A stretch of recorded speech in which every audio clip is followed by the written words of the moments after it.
جو کہ سب سے پہلے سامنے آئے تھے رجب بٹ کے پرفیوم لانچنگ کے حوالے سے جو کنٹروورشل سٹیٹمنٹ سامنے آئی تھی، تو انہوں نے اس حوالے سے کہا کہ یہ ایک فتنہ ہے اور اس فتنے کو اب ختم کرنا چاہیے، جس کے بعد رجب بٹ بھی سامنے آیا اور رجب بٹ نے باقاعدہ آ کر معافی بھی مانگی اس حوالے سے، اور ان کا یہی کہنا تھا کہ ان کو نہیں پتا تھا کہ 295A اور 295C جو ہے اس حوالے سے وہ لا علم تھے، 295C کے حوالے سے وہ لا علمی کا شکار تھے، ان کو نہیں پتا تھا کہ ان سیکشنز کے حوالے سے ان کی سنگینی کے بارے میں انہیں ان چیزوں کا علم نہیں تھا۔ تو وہ کہتے ہیں کہ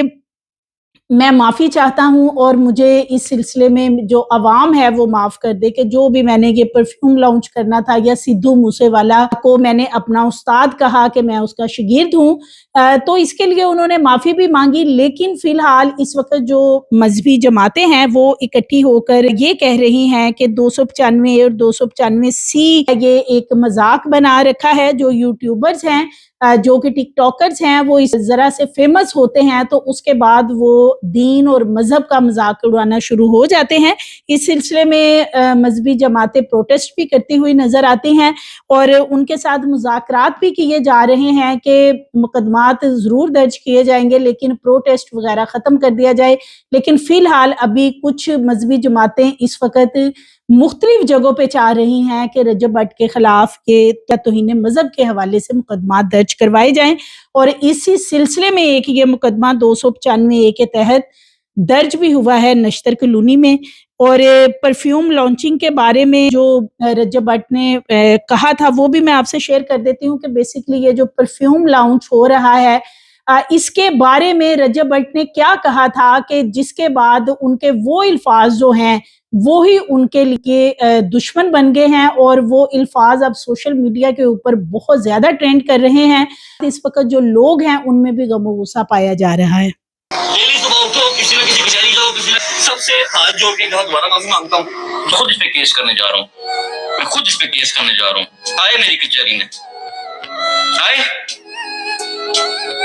کسی کی باپ میں ضرورت نہیں ہے نبی پاک کے بارے میں بات کرے، جو بات کرے گا میری جوتیوں پہ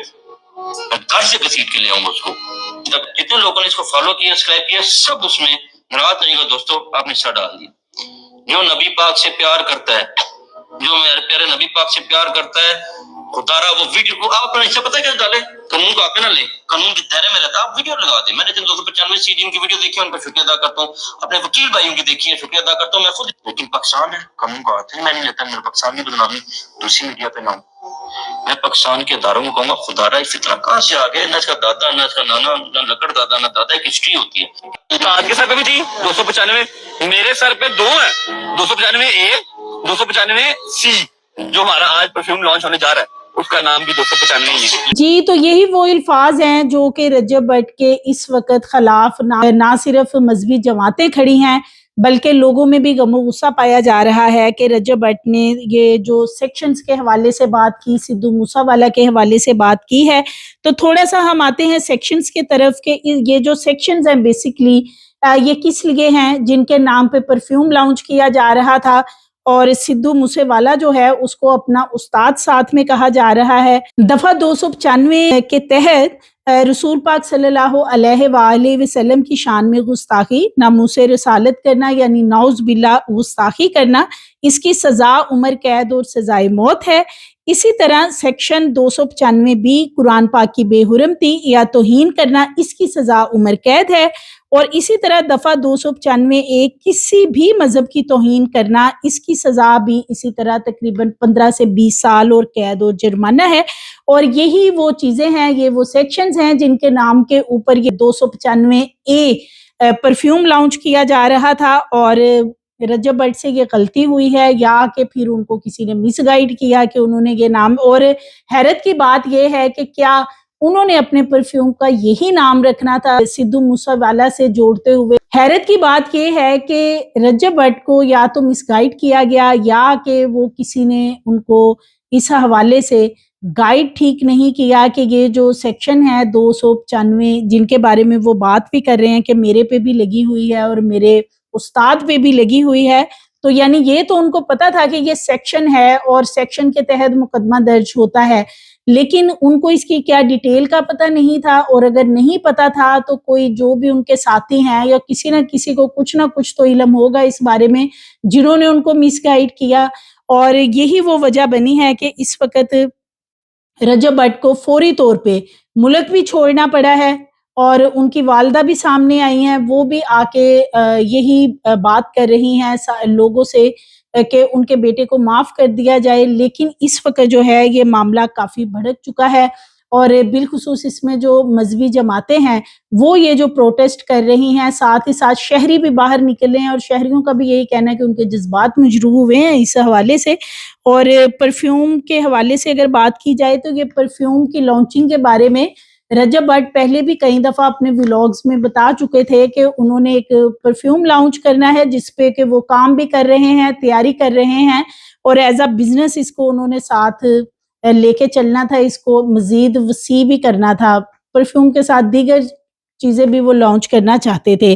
لیکن جب یہ اس کی لانچنگ کی باری آئی اور پھر اس کا نام اس طرح کا رکھا گیا اور پھر سٹیٹمنٹ آئی، تو یہی چیزیں ہیں جو اس وقت کافی زیادہ رجب بٹ کے وکیل سامنے آئے ہیں، وہ کیا کہتے ہیں اس حوالے سے۔ السلام علیکم۔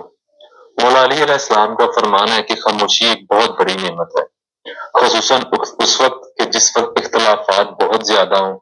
شور بہت زیادہ ہو، کوئی آپ کی بات سننے کو تیار نہ ہو، علم کی کمی ہو، اور جہاں پر دلیل کی کوئی اوقات نہ ہو۔ میرا ایک دوست جس کے منہ سے لا علمی میں 295 اے 295 سی کے الفاظ نکلے، سب سے پہلے تو میرا سوال ہے ان لوگوں سے، کیا 295 اے اور 295 سی کا ذکر کرنے سے خدا نہ خواستہ کسی قسم کی مذہب کی توہین ہو جاتی ہے یا توہین رسالت ہو جاتی ہے؟ ایک شخص جس کو معلوم ہی نہیں کہ 295 اے ہے کیا یا 295 سی ہے کیا، اس کے لیے یہ صرف ایک نمبر ہے، ٹھیک ہے، اور اس نے اس ویڈیو کے اندر صرف اس طرح ذکر کیا کہ میرے استاد کے اوپر بھی یہ دفعات لگی اور آج میرے اوپر بھی یہ دفعات لگ گئی۔ اس کا مطلب ہرگز یہ نہیں ہے کہ وہ اس چیز کے اوپر ایگری کر رہا ہے، خدا نہ خواستہ اس نے کسی قسم کی کوئی توہین کی ہے، جبکہ یہ موضوعات اس طرح اس قدر نازک ہیں کہ انہیں ہم بغیر کسی فتوے کے، بغیر ان علماء کرام کی اوتھینٹسٹی کے، بغیر اداروں کی اوتھینٹسٹی کے اس طرح اسے اچھال نہیں سکتے، جبکہ ہمارے ملک میں اعلیٰ ادارے موجود ہیں، عسکری قیادت موجود ہے، علماء کرام موجود ہیں کہ جن کے فتوے کے بغیر ہم کسی کے اوپر توہین مذہب یا توہین خدا نخواستہ توہین رسالت کا الزام نہیں لگا سکتے۔ جی، تو یہ تھے رجب بٹ کے وکیل جو کہ بتا رہے ہیں کہ فی الحال یہ ان کی زبان سے اس طرح کے لفظ نکلے ہیں، انہوں نے کوئی توہین مذہب نہیں کیا، لیکن اس کے باوجود ایک مقدمہ درج فی الحال ہو چکا ہے، اور رات گئے رجب بٹ کا ایک بیان سامنے آیا ہے۔ رجب بٹ اس بارے میں کیا کہتے ہیں، کیونکہ وہ اس وقت سعودیہ میں موجود ہیں، تو ان کی طرف سے جو بیان سامنے آیا ہے وہ بھی میں آپ سے شیئر کرتی ہوں۔ جی، امید ہے آپ سب خیریت سے ہوں گے۔ فرسٹ آف آل تو I'm really sorry، دوسرا دن میں ولاگ نہیں ہے، مصروفیات کچھ اس طرح کی تھی کہ ٹائم نہیں لگا۔ کل کے دن میں انشاءاللہ ہم نے بہت میسیجز، بہت کمنٹس آ رہے ہیں، میں نہیں کر سکا، سوچا تھا ابھی ویڈیو بناؤں گا، ٹائم نہیں لگا اس کے ساتھ میں، کل سے انشاءاللہ ریگولر ہو جائیں گے۔ جی، تو یہ رجب بٹ کی سٹیٹمنٹ بھی سامنے آ گئی کہ وہ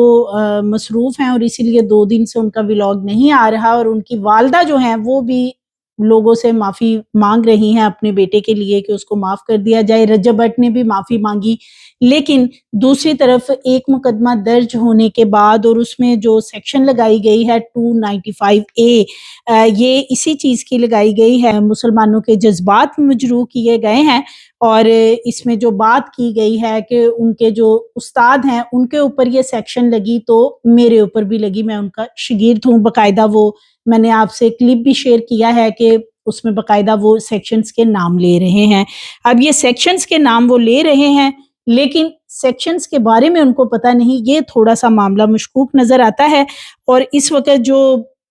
لوگ ہیں بالخصوص جو ان کے فینز ہیں وہ بھی ان کے گھر کے باہر اکٹھے ہوئے ہیں، گھر کے اندر داخل ہو گئے، اور وہاں پہ کافی دیکھنے میں یہ نظر آ رہا ہے، کچھ ویڈیو سامنے آئی ہیں کہ جو رجب بٹ کے والدین ہیں وہ بھی کافی وہاں پہ چیخو پکار کر رہے ہیں، رو رہے ہیں، لوگ گھر کے اندر کیوں داخل ہو گئے، یہ ایک بڑی عجیب سی چیز لگتی ہے کہ حالانکہ ان کے گھر کے اندر کافی سیکورٹی ہے،